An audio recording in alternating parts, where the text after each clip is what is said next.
So one of the bigger stories to come out of E3 this year for Nintendo was the fact that Fortnite was now available on the Nintendo Switch, and it's already been a huge hit with more than 2 million downloads within the first few hours of it releasing. Fortnite been a gargantuan hit. It's one of the biggest games on the planet now, raking in a ton of cash. The game uses an Epic account, so that way, or at least the way Epic would like for it to work, is you create an account, and no matter what device you're playing on, you'll be able to jump on, bring all your content with you that you've purchased, and experience and progression along the way, and be able to play on whatever device you want with whatever device has that game on it.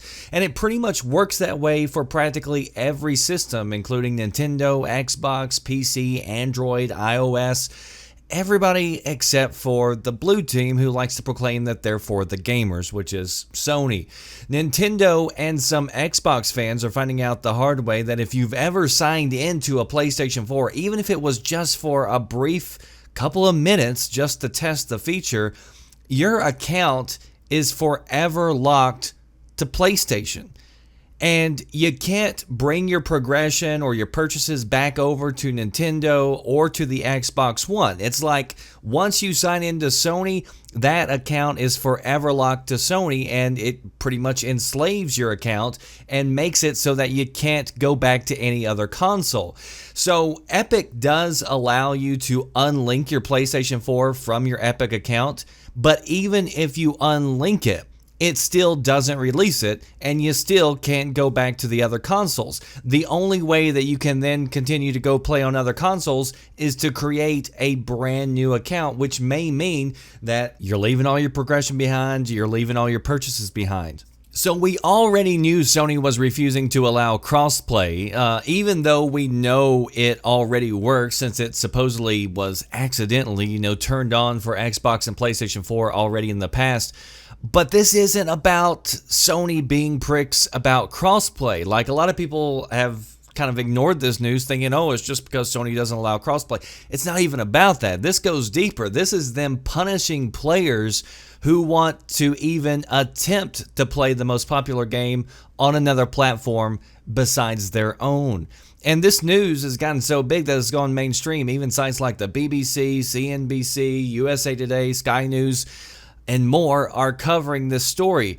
And it got so bad that Sony was actually forced to respond. Now, here's their response, which you may actually laugh at, but here's what they said, quote, "We're always open to hearing what the PlayStation community is interested in to enhance their gaming experience."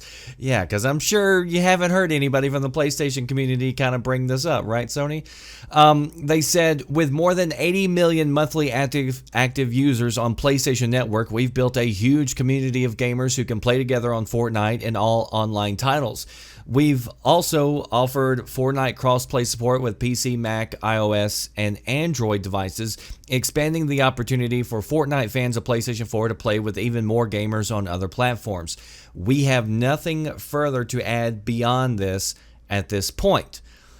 So, it basically reads kind of like, look at us, we got 80 million people in our user base. We're so far in the lead that kind of screw you and everybody else who's not playing on the console that we built.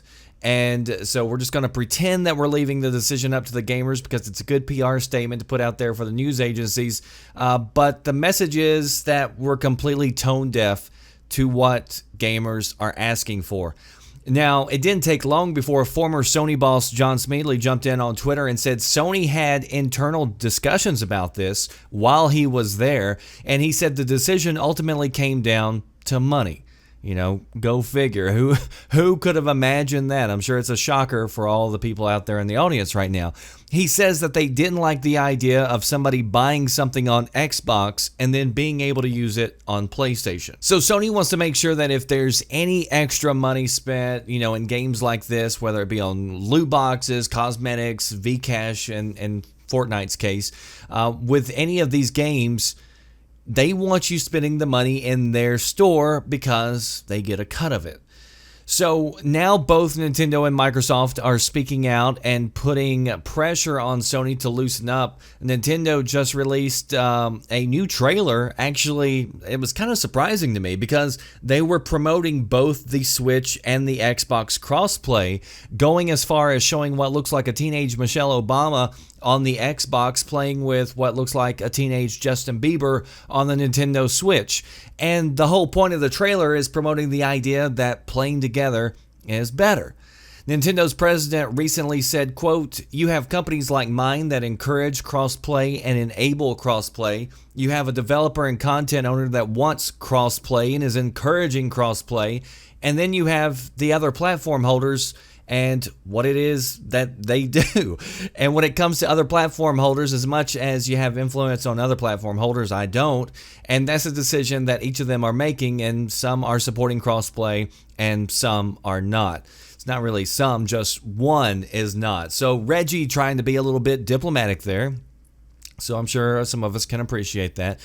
Microsoft's Phil Spencer, on the other hand, laid out the scenario in a way that cut a little bit deeper. And here's what he said. If you bought your son, your child, an Xbox, and I bought my child a PlayStation, and I'm just a parent, it's their birthday, whatever, and the kids want to go play Fortnite, and they all of a sudden go home and can't play with each other, it doesn't feel like it helps the consumers, he said. If it doesn't help the developers and it doesn't help the consumer, then it doesn't feel like it helps to grow gaming to me. I get the business side of it, and I'm not going to judge anybody else making their decisions because they've got to run their business. Our goal is to be relevant and important to every gamer on the planet. If people want to go buy someone else's console and play games there, great. As long as we're all learning in how do we make this business for everybody as vibrant as possible. So Phil, being the white knight there. At this point, the consensus among most gamers and pretty much everybody in the gaming industry is that Sony should take down the barrier that's in place.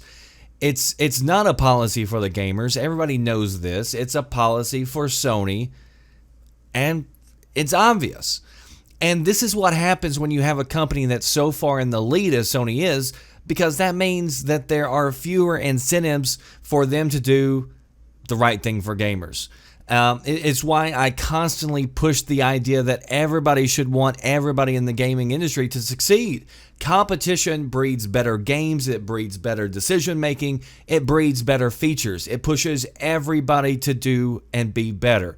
And it's why I want everybody to succeed. I want Phil Spencer and Microsoft to succeed. I want Sony to succeed. I want Nintendo to succeed. I don't want one company running away with it, because that means that why would they care? They're making all the money with the decisions that they're already making, so why would they be forced to change? Now, Sony has given some lame excuses in the past for not wanting to do crossplay with Microsoft, and they said something along the lines of, they were wanting to protect their users, and they even went so far as to bring up the children, not wanting to, get into a situation where they can't control the quality of somebody else's network, which is kind of funny coming from PlayStation, considering all their past quality issues with networks. But last gen, the roles were reversed. The good guys here weren't always the good guys. Last gen, the 360 was in the lead, and it was Microsoft who refused when a developer wanted to make cross-play happen between the 360 and the PS3. Here's what that dev said. Microsoft won't let Sony players play against them. And then when Kotaku asked Microsoft to verify if this was true or not, Microsoft said no. Xbox Live, listen to this. It sounds very similar to what Sony recently put out. They said Xbox Live delivers the best entertainment experience unmatched by anybody else with 35 million actively engaged members. Again, going back and falling back on their user number, trying to say, hey, look, our base is so big. They go on to say, we have a high level of expectation for our game developers to ensure that all live experiences remain top-notch. Because we can't guarantee the level of quality or the control player experience on other consoles or gaming networks, we currently do not open our network to games that allow this crossover capability. So again, very similar to what Sony just recently responded with. But let's be honest about something. Crossplay right now obviously helps Microsoft and Nintendo more than it helps Sony.